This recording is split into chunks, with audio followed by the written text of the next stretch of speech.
E eu falei, como Deus é bom. Não ensinando apenas teologia, como alguns aprendem em igreja, mas ensinando a pessoa a lidar com o seu sofrimento. E o pouco que eu falei para ela, falou, realmente, nós temos que começar a aprender a lidar com as coisas da nossa vida, o sofrimento, saber lidar. À luz da Bíblia, né, que parece que torna mais pesado quando a gente não é esclarecido. Como Deus quer que a gente venha lidar com certas circunstâncias na nossa vida. Então, quando o Senhor trouxe a visão da cura, volte a falar de cura. E venha falar agora sobre a cura da ansiedade, das inquietações, dessa doença moderna que diz aí, né? As crises de ansiedade. A Bíblia vem sempre falando sobre isso. Aquietai-vos, saber que eu sou Deus. O que Deus está tratando? Está tratando com várias gerações inquietas. E hoje parece que aumentou, né? Porque o volume de informação para se produzir preocupações na vida da pessoa aumentou, dobrou. Ela dá um clique no celular, ela abre o celular, já está ali um bombardeio de informações que podem comprometer o futuro dela, que ela acha que vai comprometer, que acha que não vai dar certo, ou de doenças que ela está suspeitando que seja, e ela já começa a alimentar preocupações. Ansiedade, de um certo modo, é um reflexo do acaso, né? Das pessoas preocupadas com o acaso, com o seu futuro. Boa parte, porque não sabe que aquilo vai desenrolar e começa a se preocupar antes. E é isso que agita as pessoas. Você ter uma pequena percepção do problema, não é proibido isso, você perceber, faz parte da sabedoria. A sabedoria sempre é acompanhada de discernimento. E ter uma pequena percepção do problema, é natural que você tenha uma pequena percepção. Mas isso deve estar dentro da ocasião, dentro do presente, da situação oportuna que você vai viver. Nem tudo será revelado a palavra de Deus. E essa, nem tudo ser conhecido, o que a direção que vai ser dada à sua vida, te gera inquietações. Só que a inquietação, ela demonstra às vezes que não está confiando, não está segura com Deus que a pessoa tem. Se você tem a confiança em Deus, você fica segura de que o seu futuro está na mão dele, e de que tudo vai dar certo, e o que está dando errado vai se resolver, porque ele tem o controle. Ele está sobre todas as coisas. Quando fala controle, ele não é que ele tem um controle remoto da sua mente e da sua vida, é que ele tem o domínio, ele tem a soberana vontade. Tudo que ele falar, ele sabe o que vai acontecer, e tudo que ele falar pode mudar em questão dele liberar as palavras dele, de Deus sobre você. Então você pode ficar tranquilo, que o que você precisar diante das ocasiões da vida, Deus está pronto a lhe ouvir e lhe ajudar. Mas você tem que alinhar a sua vida com Ele. Porque senão fica difícil. Como que Ele vai falar e você vai falar dele? Como Ele vai dizer vai para a esquerda e você vai para a direita? E é isso que Deus está nos ensinando em Eclesiastes 3. Desde o começo, alinhe os seus pensamentos. Aprendam a alinhar, a lidar com os seus pensamentos, para lidar com as ocasiões ou os acasos da vida, porque o mundo está se perdendo por causa das ocasiões da vida e dos acasos da vida. As pessoas não sabem lidar com o seu sofrimento, e por isso criam angústias, criam ansiedades, depressões. Uma coisa que ela poderia diminuir a intensidade, ela aumenta, porque não sabe como lidar. Então a questão de parar, pensar e possuir princípios para poder alinhar o pensamento. Amém? Então Eclesiastes 3 está dizendo, dá uma olhada lá em Eclesiastes 3:1. Deus fez tudo na terra com um propósito. Então fique tranquilo. Deus fez tudo para começar e terminar. Deus fez tudo para cumprir o desígnio na terra. Desde os animais, as plantas, tudo tem o seu propósito na terra. E isso inclui você, inclui eu. O que eu tenho que viver aqui na terra, a ocasião vai me dizer o que eu vou viver. Cada dia, Jesus disse, mostrará a ocasião para você. Você vai poder ver o que vai acontecer com você. Mas não é daqui 3 dias que você vai ficar sabendo. É hoje que você vai ficar sabendo. Não tem como você saber qual é a vontade de Deus em relação a alguma coisa, o que você está se preparando, a não ser com o presente. eu estou dizendo assim, por exemplo, um dia eu fui fazer uma entrevista num lugar, e eu perguntei para Deus, essa é uma pessoa muito grande que eu vivi, de um emprego que Deus me deu. Eu falei, queria um emprego que Deus me desse. Deus disse, não faça do meu jeito. E do jeito que ele pediu, foi dureza. Meu Deus do céu. Porque eu tive que abrir mão das minhas vontades para fazer a vontade dele. E uma das coisas que eu me lembro foi exatamente isso. Deus, agora a última empresa, talvez vocês lembram do testemunho que eu falei, do pager que tocou a última vez, era o último pagamento, tinha passado em várias entrevistas. E nenhuma, tudo aquilo que eu coloquei na listinha, né, de Deus, vamos falar assim, a listinha é minha listinha, né, mas que Deus falou, põe aí o que você quer. Você quer o desafio? Começa a aparecer lá tudo que estava na listinha. As entrevistas que eu falava, irmão, quando tinha uma coisa, não tinha outra. E aí, por causa do voto que eu fui diante de Deus, eu dizia, não posso ficar com o emprego. Teve casa que a pessoa falou, você está perfeito para esta vaga. Eu disse, mas não posso. Olha só o desafio, a posicionamento. Só que chegou numa empresa, uma última, todas as entrevistas fiz, deu errado, porque eu não podia aceitar. As que eu podia, queria me empregar, eu não podia, porque eu tinha feito um voto com Deus. Ou a listinha ou nada. Ou vamos continuar orando. E eu estava num momento de desemprego, de necessidade. Mas era uma questão de fé, de posicionamento e confiança em Deus, e lidar com a ocasião da vida. Era uma ocasião de desemprego. Mas eu queria resolver algo de forma que Deus pudesse me guiar, ter essa experiência. E quando de repente tocou a última vez, resumindo, tocou a última vez o pager, foi a última agência de emprego. E quando eu estava no outro, tocou ligar para a agência e tal. Em seguida o pager, né, que não era, tinha WhatsApp, o pager tocou de novo. E aí eles disseram para mim, o pager tocou e veio a outra mensagem. Está sendo bloqueado as mensagens do seu pager por falta de pagamento, porque não tinha dinheiro, cancelado. Mas ali eu perguntei para Deus, e agora Deus, esse é o emprego que tu tens para mim? É essa porta que tu queres que eu entre? É essa? Porque parece ser a última agência que eu passei. Aí o Espírito Santo disse para mim, você só vai saber estando lá. Aí eu, como assim Deus?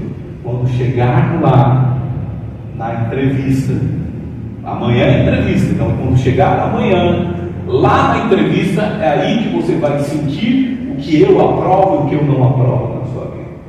Porque Deus não quer o quê? Que eu ficasse preocupado com amanhã, mas que eu estivesse ocupado com a fé. Então no outro dia fui lá e fui presente no lugar que eu comecei a orar, e aí o Espírito Santo disse, agora você vai entrar nessa empresa. E um recado que ele me deu foi, não se misture com essa gente. Não se misture, porque tem um povo aí dentro contaminado. Não misture, senão você vai escolher abrolhos e espinhos. Mas faça o que eu quero que você faça e você vai prosperar. E foi uma bênção. Aí quando eu disse ainda, disse, agora receba a paz. Pode ir de emprego. Seu dente ficou na hora, eu esperando o gerente vir me entrevistar. Aí veio a paz e o Espírito dizendo, é agora que você vai entrar nessa empresa. Para vocês terem noção, no resumo da ópera, o gerente perguntou, você quer trabalhar comigo? Você tem tudo que eu preciso. E eu disse para ele, faltava R$100 do salário. Eu falava, eu não posso pegar porque esses 100 é R$70. Por causa desses R$70 eu não posso aceitar o seu emprego. Mas por quê? Porque não atende a minha necessidade de R$800, tem que ser 870. Ele deu risada e falou, esse cara é chapado, né? Esse cara é louco. Aí por causa disso, eu falei, por causa disso. Por incrível que pareça, porque eu tinha posto diante de Deus. Aí ele falou, então eu tenho que falar com o diretor para ver se ele aprova. Aí foi lá falar com o diretor. E o diretor falou, paga aquele caminho. Mais tarde eu entendi por quê. E aí uma pessoa depois descobriu o meu salário e perguntou para o gerente por que eu ganhava mais do que ela. Estou falando que ela falou para mim no almoço. Vou perguntar para o gerente, por que você ganha mais do que eu? Estou mais tempo aqui que você. Ela falou, não sei, pergunta mal com ele. Ela foi perguntar e ele disse, bom, vou falar com o diretor. Quando ele falou com o diretor disse para ela, meu Deus. E o diretor falou para ela assim, fala para ela, pergunta quanto que ela pediu na entrevista. Ela tinha pedido menos do que isso. Ele ele disse, mas ele pediu o valor que ele merece. É o valor que ele acreditava que ele merecia. E por isso ele recebeu o que ele deu. Olha só, eu nem tinha imaginado isso. E foi por isso que ele me aprovava com o salário. Então, só para vocês entenderem que é o hoje. Como eu vou descobrir o que Deus quer que eu viva? É o hoje, não tem jeito. Orei um dia antes por esse emprego e não teve jeito, teve que ser no dia para mim entender o que Deus queria com aquilo. Então não adianta ficar preocupado se seu filho vai, sua filha vai, se vai dar certo ou não vai dar certo aquele negócio, aquele pagamento. Não adianta você querer de Deus uma resposta imediata sobre coisas que Ele às vezes quer tratar na ocasião, não é no acaso. Quando Deus quer tratar algo no acaso, quando fala do acaso, Ele fala do futuro. Aí entra a revelação de Deus, de mostrar o acaso. A ocasião é hoje, o acaso é coisa do futuro, é coisa que surpreende a gente não sabe, está encoberto do acaso. Ele não é revelado, a não ser por Deus. Então, quando Deus quer te revelar o acaso, olha, o seu carro vai bater, não entra naquela rua, porque vai cair no muro, não sei. Aí Deus pode te revelar o acaso. Mas geralmente nós vivemos nas ocasiões, porque essa foi a lei que Deus deu aos homens. Vocês vão viver na ocasião e não nas revelações. Vocês vão viver na ocasião. Eu vou tratar com vocês através das ocasiões da Deus. Então você vê lá no versículo 1 que ele diz: Deus tem um propósito em tudo. Então tudo que Deus fez na terra foi com um propósito. Repete comigo: tudo que Deus fez na terra foi com um propósito. Vai começar e vai terminar. Olha lá no versículo 10 para você ver que o Senhor disse que tudo na terra é com um propósito. E o propósito não é o quê? Que a mente das pessoas fique preocupadas, mas ocupadas. Ocupação é isso que Deus quer de você. Às vezes você pensa que o sofrimento veio para minha destruição. Não. Quando você está com Deus, o sofrimento ele serve como uma ferramenta para aperfeiçoar muitas coisas na sua vida. A sua fé, o seu caráter, o seu temperamento, o seu emocional. Ele serve para amadurecer a criança, para se tornar adulta. Ele serve para um monte de situações de sofrimento. Então não é uma questão de sou infeliz porque sofro. Não, você é infeliz porque você não sabe como sair do sofrimento, como lidar com o sofrimento para poder resolver o que tem que ser resolvido. Amém? Então ele disse lá, Deus permitiu todas as ocasiões, né? A ocasião do tempo dele, né? O tempo disso, o tempo de chover, o tempo de sol, o tempo de sofrer, o tempo de sorrir, para que as mentes fiquem ocupadas, para que os seres humanos se ocupem. A ocasião foi criada por Deus para ocupar a mente, não para nos preocupar. Devemos estar com a mente preparada para saber lidar com as ocasiões. Eu não no versículo 11. O que ele diz no versículo 11? Que Deus fez o quê? Deus marcou a lei para cada ocasião. Ele disse: deu o desejo de entender as coisas, para nós entendermos as ocasiões, mas Ele não nos revelou o acaso. Está lá em Eclesiastes 3:11. Aí no Eclesiastes 3:12, você vai descendo. Aí Eclesiastes vai nos ensinando o Espírito Santo. Devemos o que ali no versículo 3:12? Entendi que nessa vida eu tenho que preparar a minha mente, ocupar ela em busca do quê? Em busca de saber o futuro, o que vai acontecer com o futuro, em busca de quê? Em busca de ser feliz, em busca de viver uma vida satisfeita, uma vida de satisfação, uma busca de melhorar as condições da minha vida. Então tudo Deus fez com propósito, mas o propósito de Deus nas ocasiões da vida, seja ela boa ou ruim, é fazer com que você melhore e não piore. Esse é o propósito de Deus. Mas é você que tem que tomar as decisões, as escolhas que você tem que fazer. É você. Então Paulo diz que aprendeu o segredo de viver feliz. Felicidade não é ausência de sofrimento. Felicidade é um estado do ser. Eu estou feliz. Você é que conduz a sua vida à felicidade.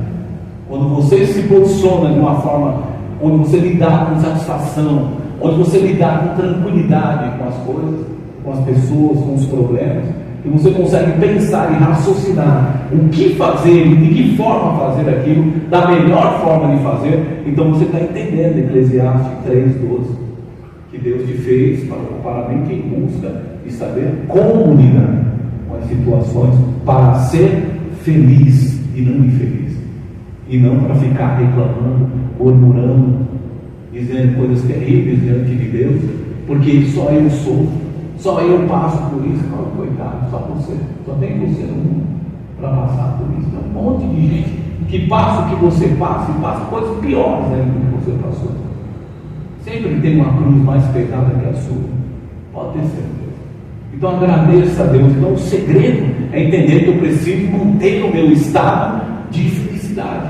O estado de felicidade é estar satisfeito, estar contente com o que você tem, o que você está vivendo nessa ocasião chamada hoje, e não ficar inquieto, porque o futuro, será que eu vou, será que não vai ter, será que eu vou conquistar, não interessa mais, não. O futuro não pode não pode tomar lugar na sua mente. O futuro você pode ter uma projeção, se programar hoje para ter um possível respaldo, um possível retorno no futuro, mas não é garantido para você o futuro. Deus, Ele só revela quem Ele quer. O acaso, o futuro pertence a Deus, não pertence a você. A ocasião, a oportunidade sua é chamada hoje. Então se prepare na sua comunhão, prepare a sua mente para viver o hoje. Comece a lidar com os seus sentimentos, com os seus pensamentos, para saber lidar com o seu tempo chamado hoje. E tranquilize, respire fundo. Estou triste, respire fundo, fale com Deus, fale com as pessoas, busque lidar aquilo, resolver aquilo com perdão ou com atitudes corretas, conversando com as pessoas, sempre procurando tomar decisões que venham te ajudar a melhorar e não a piorar, porque Ele disse que o propósito de que você foi chamado, foi criado, é para viver as ocasiões da vida ocupadamente, para ser feliz e para resolver as coisas da melhor forma e não para piorá-las. Amém? Paulo, lá em Filipenses 4:12, você vai ver lá, ele disse que ele aprendeu o segredo de viver. Ele aprendeu o segredo da felicidade. Qual foi o segredo da felicidade? Lá no versículo 12 diz: eu aprendi a viver em qualquer situação da vida. Eu aprendi a viver com satisfação. Quer dizer, estar satisfeito é aprender a viver com contentamento. Satisfeito é estar no estado de estar alegre, mesmo quando as coisas dão errado. Você se alegrar, você não deixar se abater por isso. Jesus disse: tem de bom ânimo, não perturbe os nossos corações diante das aflições. Tem de bom ânimo. Quando ele diz tem de bom ânimo, é reanime, procure motivo para alegrar e não para entristecer diante da luta. Eu estou com um problema financeiro, aí eu vou trazer agora mais uma notícia. Agora o cachorro morreu. Agora eu vou trazer outra notícia. Ou agora fulano lá, minha filha ficou desempregada, ou fulano ficou desempregado, ou agora bateram no carro. Peraí, se você está lidando diante de um problema, não fique pensando nos outros problemas. Comece a pensar em coisas que vai lhe trazer esperança, fé. Por isso que o melhor diante da tribulação é alimentar a mente com as coisas de Deus, com louvor, com a palavra de Deus, ouvir uma palavra, ir à igreja, ou pegar no YouTube, escutar uma palavra de fé, para a sua mente se ocupar não com aquilo que você está vendo, que você precisa de um tempo para poder resolver, para poder ver a melhor forma, porque você tem um propósito de ocupar a sua mente, de ser feliz. E se você for resolver aquilo de qualquer forma, você vai se tornar infeliz, uma pessoa insatisfeita, cheia de revoltas, cheia de rancor. Então você precisa respirar diante dos problemas, dar uma pausa e procurar canalizar o pensamento certo para poder diminuir a intensidade daquela energia, daquela situação negativa que está vindo para derrubar o seu ânimo, para te derrubar, te colocar para baixo. Então Jesus diz: tem de bom ânimo, então tem que reagir para viver satisfeito. Você tem que manter essa satisfação. E como você mantém? Procurando viver com alegria, procurando focar aquilo que te dá esperança, aquilo que te dá alegria, mesmo quando as coisas dão errado. Não fique olhando a coisa deu errado e agora fica o dia inteiro falando, porque o carro bateu, Aconteceu tanto tanta coisa boa, a mulher fez uma comida maravilhosa, mas o carro, meu Deus do céu, ficou. Aí eu já falei, fala da comida da mulher, olha que maravilhoso esse feijão que você fez, hein? Ficou bom o feijão, amor? Até estava bom, mas esse carro tirou a minha paz. Viva aquele momento com a sua esposa, com o seu esposo, uma pessoa que está ao seu lado, que está promovendo lá no trabalho. Não traga o seu problema para ficar ocupando todo o espaço da sua mente durante o dia inteiro. Ponha ele no lugar dele, depois eu converso com você. É assim que a gente faz com as crianças em casa. Fica de castigo, espera e vou buscar uma solução.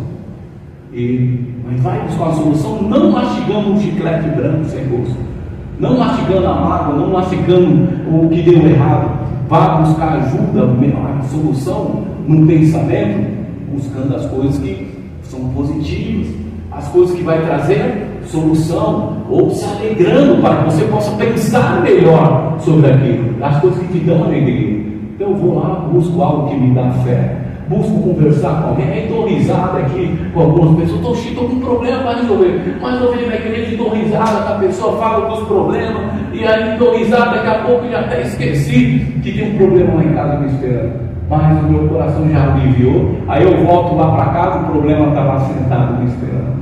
Mas aí eu já estou pronto, cara, para conversar com você. Aí eu sento na sala e o problema fala, e aí, agora eu vou acabar com tudo de vez. Não precisa esquentar a cabeça, porque eu já tenho uma solução. Eu vou começar a fazer isso diferente. Aí o problema diminui. Então procure melhorar e não piorar a situação. Aprenda a lidar, é o que Paulo está dizendo. Eu aprendi o segredo de viver, estar contente, não deixar a tristeza me dominar porque as coisas deram errado. É estar satisfeito, agradecido. A gratidão tem que fazer parte no seu coração diante dos problemas, a fé, a esperança. Romanos 12:2, vamos lá.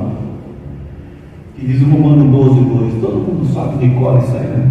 Não vos conformeis com esse mundo, mas transformados pela renovação da vossa mente. Então já está falando renovar. Quando fala em renovar, é pensar naquilo que é fundamental para dar a direção. Renovar é colocar no lugar um pensamento novo. Renovar não é exatamente substituir, mas seria colocar um novo pensamento depois daquele. Então eu pensei A, agora eu vou pensar B. Se o A não está resolvendo, agora é o B que vale para mim. Agora deu errado, então eu estou triste porque isso aconteceu, mas agora eu creio em Deus. E agora eu vou viver na resposta de Deus, porque eu estou orando para isso. Eu estou orando para que esse recurso venha para eu pagar. Eu estou orando para que essa doença seja curada. Eu estou orando. Então, ainda que a minha memória traga a letra A, eu estou reprogramando ela quando eu começo a afirmar um novo pensamento. Quando eu começo a dizer, agora não vou pensar nisso, eu vou pensar no que Deus pode fazer com isso, no poder que Deus tem e no que eu posso fazer para melhorar isso. Então você vai estar colocando à frente um novo pensamento. E não é dizendo eu vou anular porque você se lembra daquilo. Mas você não anula, você simplesmente coloca uma nova ordem para pensar. Eu não vou pensar nisso, agora vou pensar na solução. Então quando eu penso no problema, eu já falo para ele, não me interessa mais esse assunto. Eu estou na busca da solução.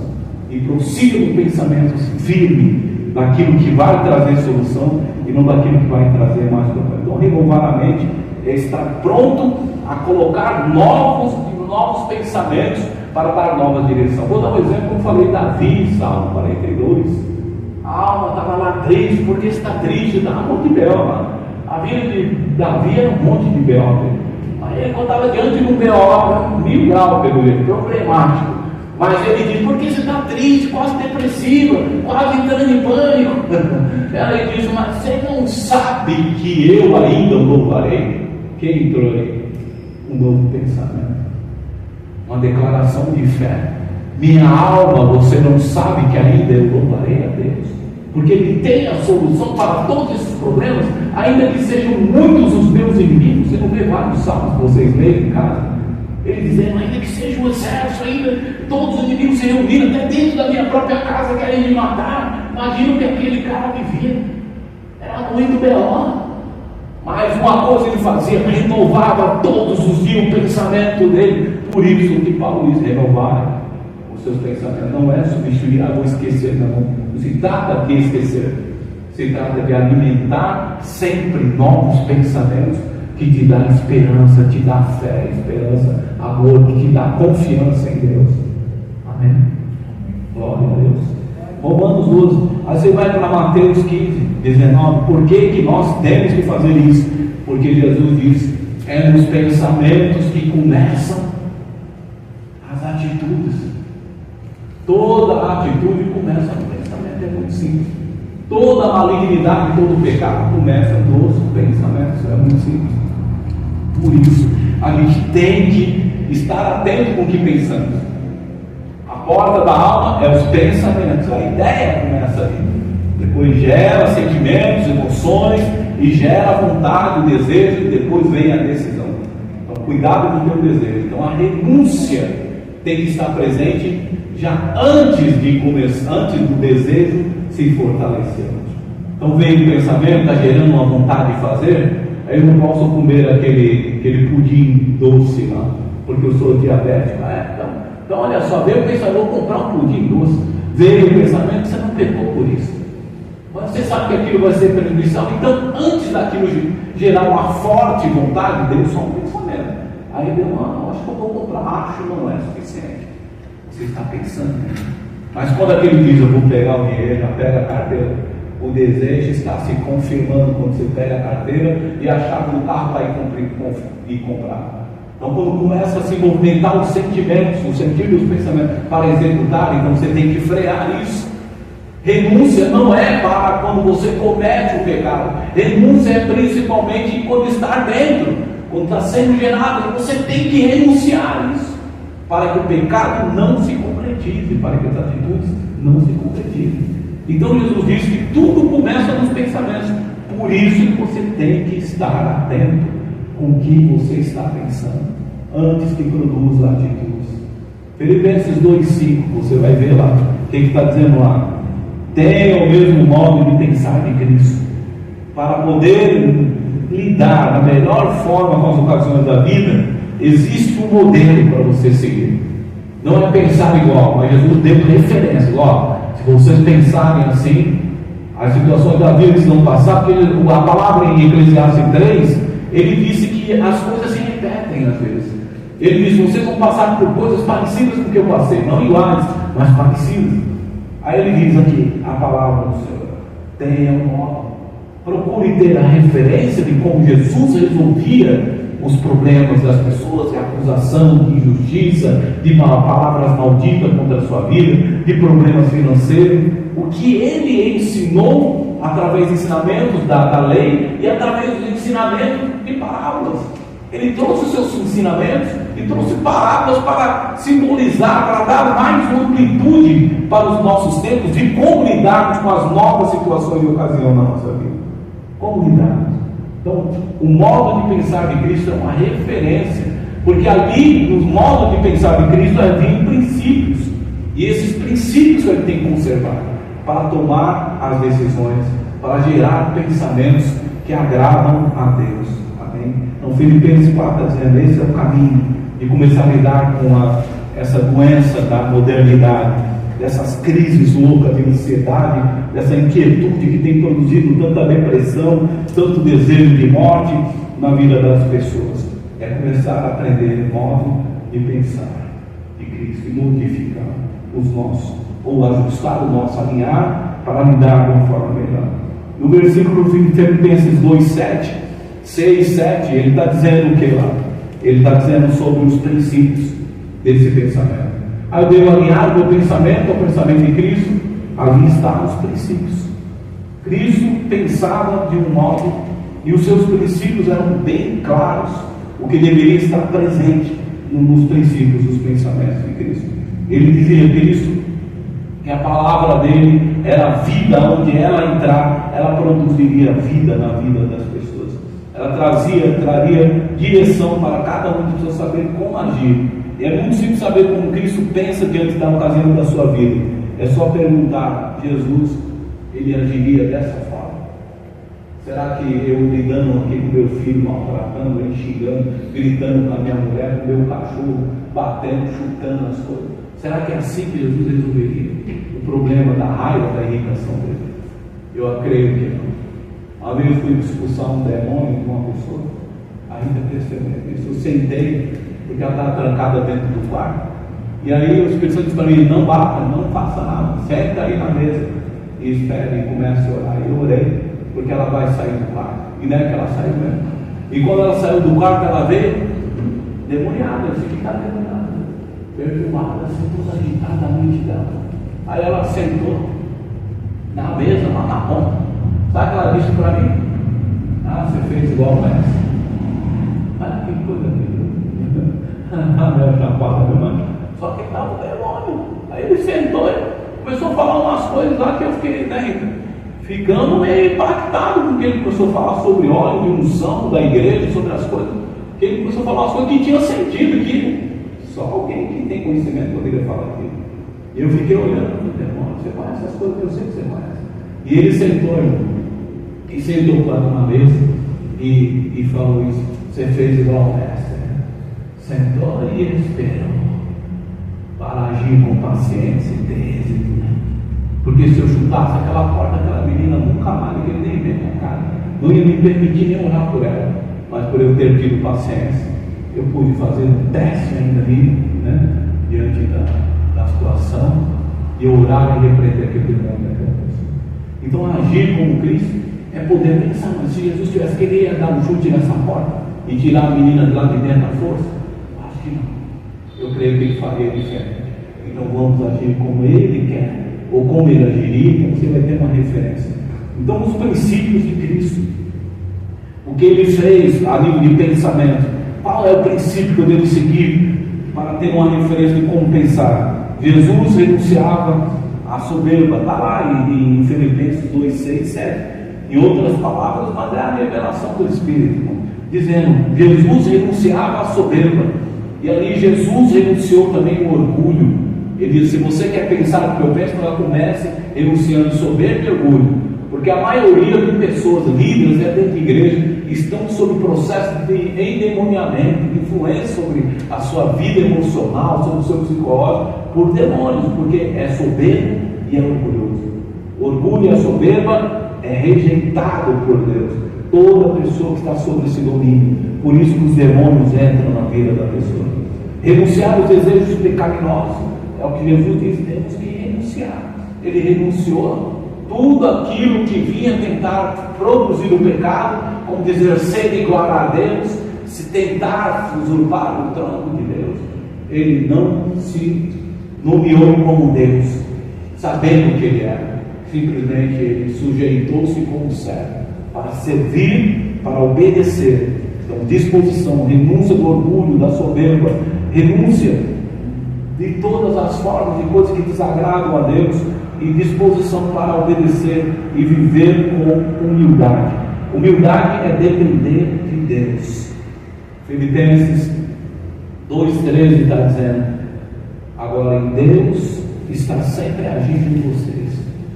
Bom, você tem os princípios de Deus: não a soberba, não o orgulho, não renuncie sempre às coisas que vão desagradar a Deus. Seja humilde, porque é isso que Jesus foi, humilde para servir. Esteja sempre disposto a obedecer. Mas aqui em Filipenses 2,3 ele disse que o Espírito continua agindo em nós para tentar produzir em nós novos sentimentos, novos pensamentos, para poder Deus trazer a atitude correta, para que nós tenhamos a atitude correta que Deus espera que nós tenhamos. Paulo diz: pois Deus está sempre agindo em vocês para que obedeçam a vontade dele. Está lá em Filipenses 2,13. Sempre agindo em vocês para que vocês possam produzir o que Deus espera. Então ele diz: é preciso que o Espírito Santo venha dominar a sua vida. A palavra de Deus é a única forma do Espírito poder guiar a sua mente, é pela presença da palavra de Deus. Alinhe a sua mente com a palavra de Deus, e você vai conseguir fazer aquilo que Deus espera que você faça. Filipenses 2,14: façam tudo sem queixa nem discussões, é o que está dizendo lá. Por que tanta gente não permite, o Espírito encontra tanta dificuldade numa mente, para guiar uma mente que às vezes se diz cristão, se diz servo de Deus? Porque ele encontra uma das maiores resistências, a presença de murmurações e discussões. O que produz raiva, e murmuração é o que mais produz insatisfação na vida das pessoas. Reclamando de tudo, tudo está ruim, nada está ruim, não tem graças a Deus, não tem obrigado Senhor, não tem satisfação com a vida. Qual é o segredo que nós falamos de ser feliz? Estar satisfeito. E quando a pessoa não tem satisfação, ele perde toda a direção do que ele vai fazer com a vida dele com Deus.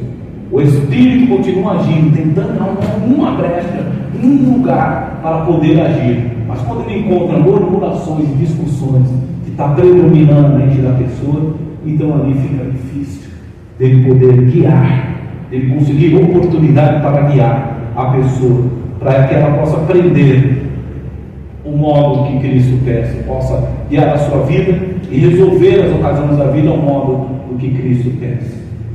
Amém? Glória a Deus. Ao modo que Cristo pensa, nós vamos aprender através dos ensinamentos dele e das palavras. Eu li aqui, talvez vocês não tenham visto, ouvido, mas foi lido. O bom samaritano foi pregado sobre isso. Que ele disse que devemos aprender a servir as pessoas, sem pensar na questão de méritos. Também o Senhor foi lido nesse culto, foi pregado sobre Lucas 15:4.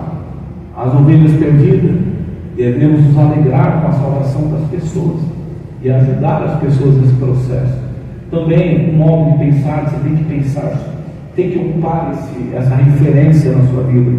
Por exemplo, a parábola da moeda perdida, que diz devido valor, para nós darmos o devido valor às coisas e às pessoas e nos alegrarmos com a salvação delas. O filho pródigo, que vem falando sobre pensar bem, para não tomar decisões precipitadas e não ter pensamentos de ciúmes das pessoas. Falamos da parábola do servo à mesa, Lucas 17:7. Obedecer é o dever, e o servo que assentava à mesa, né? Obedecer é um dever. Não espere que Deus recompense, é um dever. Você tem que fazer o que deve ser feito. É muito simples. Obedecer a Deus é um dever. E você não pensa que você merece alguma coisa porque você obedeceu a Ele. Você merece porque Ele te ama. Ele te dá as coisas porque Ele te ama. Porque a misericórdia dele dura para sempre. E é por amor que Deus te dá, Deus te responde. E a obediência agrada a Ele. E Ele gosta de responder quando alguém agrada a Ele. Ele gosta de estar presente na vida da pessoa. E é a presença de Deus que faz com que as coisas se resolvam na sua vida. E que respostas venham do céu à sua vida. Por isso que a obediência, Deus está perto de quem obedece. Porque a vida de santidade traz a presença de Deus. Faz com que a presença de Deus possa se tornar possível a convivência de Deus com você. Então por isso que é necessário obedecer. Mas não é porque eu obedeço, Deus me dá. Por que adianta obedecer numa atitude e errar na outra? Então não teria mérito, seria empate, 1 a 1. Ou então 2 a 1, pego 2 e faço uma coisa certa. Então não é por isso que Deus nos dá aquilo que precisamos ou que merecemos. Ele não nos dá porque a gente merece, não é mérito que a gente vai receber de Deus. A gente recebe por causa do amor dele. Agora, só para finalizar, Lucas 16:19. Hoje a parábola, depois de tudo isso que eu falei, mas hoje a parábola é o pobre Lázaro, o rico Lázaro e o pobre Lázaro. Lucas 16:19. Acho que todos já ouviram essa história. Então estava um homem rico, um homem pobre, um na rua mendigo e outro rico.